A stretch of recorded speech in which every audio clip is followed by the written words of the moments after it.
बिस्मिल्लाहिर्रहमानिर्रहीम। अस्सलाम वालेकुम। मैं उम्मीद करता हूँ आप हमेशा की तरह खैर वफ़ियत से होंगे। आज हम हिस्सा गज़ल में मिर्ज़ा ख़ान दाग की गज़ल पढ़ने जा रहे हैं। तो सबसे पहले हम शायर का तारफ़ देखते हैं कि मिर्ज़ा ख़ान दाग कौन थे। मिर्ज़ा ख़ान दाग का असल नाम इब्राहिम ख़ान था। आप अपने दौर के सबसे बड़े गज़ल गो शायर थे। आपकी गज़ल बरसगीर के कोने कोने में पढ़ी जाती थी। आपके कलाम में शोखी, शरारत, सादगी, सफाई, सलासत, रवानी जैसी खसूसियात पाई जाती हैं। आपको अल्लामा इकबाल के उस्ताद होने का शरफ भी हासिल है। आपकी वफ़ात पर अल्लामा इकबाल ने एक मरसिया भी लिखा।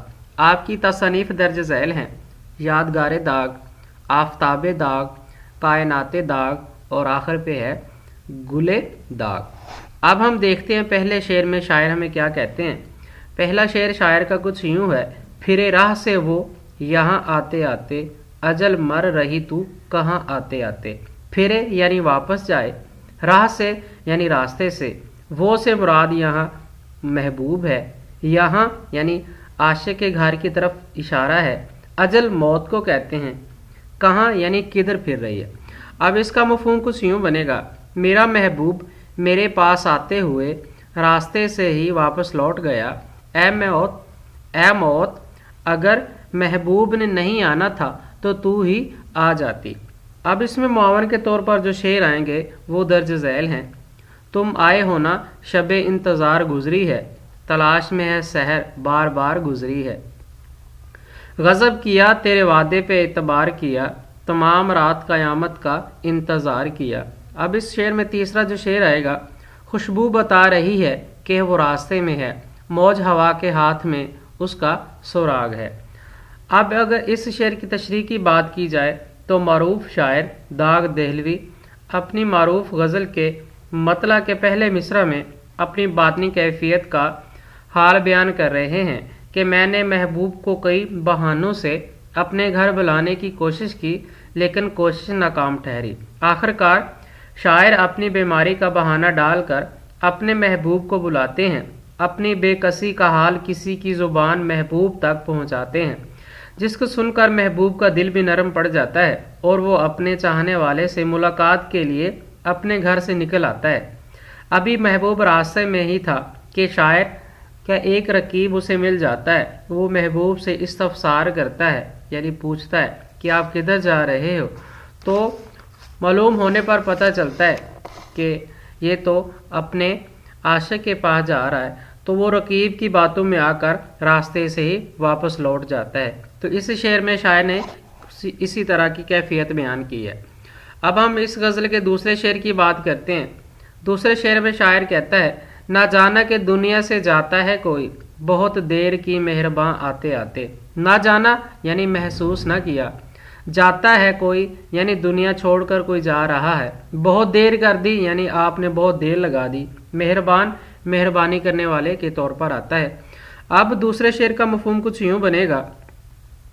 ए महबूब तुमने आने में बहुत देर कर दी, तुझे एहसास है कि कोई देखे बगैर तुझे दुनिया से जा रहा है। अब दूसरे शेर में मुआवन के तौर पर जो शेर आएंगे वो दर्ज झैल हैं। हमने माना कि तगाफल ना करोगे, लेकिन खाक हो जाएंगे हम तुमको खबर होने तक। मेरे मरने के बाद आओगे, क्या ज़माने को मुंह दिखाओगे। जो तुझ बिन न जीने को कहते थे हम, सो अब इस अहद को भी वफा कर चले। ये न थी हमारी किस्मत के वसाले यार होता, अगर और जीते रहते तो यही इंतज़ार होता। अब हम इस गज़ल के तीसरे शेर की बात करते हैं। तीसरे शेर में शायर कुछ यूं कहते हैं कि सुनाने के काबिल जो थी बात उनको, वही रह गई दरमियाँ आते आते। सुनाने के काबिल यानी बताने के काबिल, उनको यानी महबूब को, वही यानी असल बात रह गई यानी ना हो सकी। अब हम तीसरे शेर के मफहूम की बात करते हैं। मैं महबूब से मुलाकात के वक्त और बातें करता रहा, लेकिन जो बात असल करनी थी वो ना कर सका। अब तीसरे शेर में जो मुआवन के तौर पर शेर आएंगे वो दर्ज झैल हैं। वो सामने जब आ जाते हैं, अचानक ये क्या हो जाता है, मैं दिल से जुदा हो जाता हूँ, दिल मुझसे जुदा हो जाता है। मैं आज भी ना तुमसे कोई बात कर सका, लफ्ज़ों के पत्थरों में तमन्ना दबी रही। हाय आदाब मोहब्बत के तकाज़े सागर, लब खुले और शिकायत ने दम तोड़ दिया। तशरीह तलब शेर में शायर एक आशिक की फितरत का तज़किरा कर रहे हैं कि हर आशिक महबूब की गैर मौजूदगी में महबूब के जुल्म और सितम का तज़किरा करता है। वो गुस्से में कह रहा है कि आज महबूब मिला तो दिल का सारा गुबार निकाल दूंगा, उसे सब खरी खरी सुना दूंगा, महबूब के सामने तमाम बातें खोल कर दूंगा। मैं अपने तमाम तर दिली एहसासात को इसके सामने अयां करने की कोशिश करूंगा। जैसे कि एक शायर ने बड़ी खूबसूरत बात कही है कि मेरे महबूब में तुझ पर अयां कर रहा हूँ हकीकत को, तेरा हर सितम मुझको याद आता है अकेले में। अब हम बात करते हैं इस गज़ल के चौथे शेर की। चौथे शेर में शायर कहते हैं मेरे आशियाँ के थोथे चार तिनके, चमन उड़ गया आंधियाँ आते आते। मेरी आशियाँ के तो थे चार तिनके। आशियाँ आमतौर पर घर को कहते हैं, चार तिनके यानी मुख्तसर सा छोटा सा घर था। चमन बाग को कहते हैं। उड़ गया यानी तबाह बर्बाद हो गया। आंधियाँ आते हुए यानी तूफान आते हुए। आज चौथे शेर का मफहूम कुछ यूं बनेगा, आंधियों की इतनी शिद्दत थी कि तमाम बाग उजड़ गया, मेरा घर तो एक मामूली सा था। अब इसमें मुआवन के तौर पर जो शेर आएंगे, आंधियों ने उजाड़ डाले हैं पेड़ जितने भी थे समर वाले। अब हम बात करते हैं दूसरे शेर की। हम ऐसे बदनसीब के अब तक न मर सके, आंखों के आगे आग लगी आशियाने को। सब अपने घरों में लंबी तान के सोते हैं और दूर कहीं कोयल की सदा कुछ कहती है। चार तिनकों के सिवा कुछ आशियाने में ना था, आंधियां ऐसी चलीं कि दुनिया उजड़ कर रह गई। अब हम इस शेर की तशरीह की बात करें तो शायर इस शेर में कहता है कि जब आंधियां आती हैं तो तबाही फैलती है। शायर ने चमन के इस्तारे में वतन की बात की है। शायर कहते हैं कि किसी कौम पर जब बुरा वक़्त आता है तो लोग उसकी बुराई का शिकार हो जाते हैं। बरसगीर पर अंग्रेज़ों ने जंग आज़ादी में नाकामी के बाद मुसलमानों के साथ नहायत नारवा सलूक किया, उसे बर्बाद करके रख दिया। ये वतन जो आज़ादी का मरकज़ था, मुसलमानों की हुकूमत 800 साल से कायम व दायम थी। लेकिन जब बहादुर शाह जफ़र को दिल्ली से गिरफ्तार करके रंगून में कैद किया गया तो ये वतन उजड़ चुका था, वीरान हो चुका था। आखिरी मुग़ल बादशाह बहादुर शाह जफ़र उस वीरानी का इजहार भी कुछ यूँ करते हैं कि लगता नहीं है दिल मेरा उजड़े दयार में, किसकी बनी है आलम नाए पादार में।